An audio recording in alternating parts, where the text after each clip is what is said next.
Details, which is that the FBI, the CIA, and other unnamed agencies, let me guess, the NSA, deemed that this information was sensitive to national security. So the question becomes, who on earth are they protecting? Whose identity? Never mind the addresses.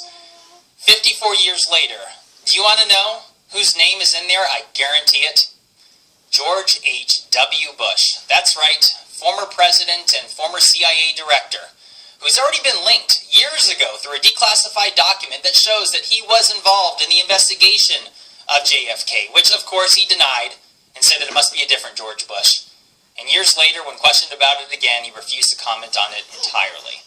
And although George H.W. Bush would become the director of the CIA 13 years after the death of JFK, at the time of JFK's death, he was indeed a top-level CIA agent. In fact, even briefing President Dwight Eisenhower, who of course was the president before JFK. So when you take into account that he's already been linked to the investigation, that he was a top official, which obviously anyone investigating the death or homicide, the assassination of a sitting president, would be assigned to top-level officials, which he was.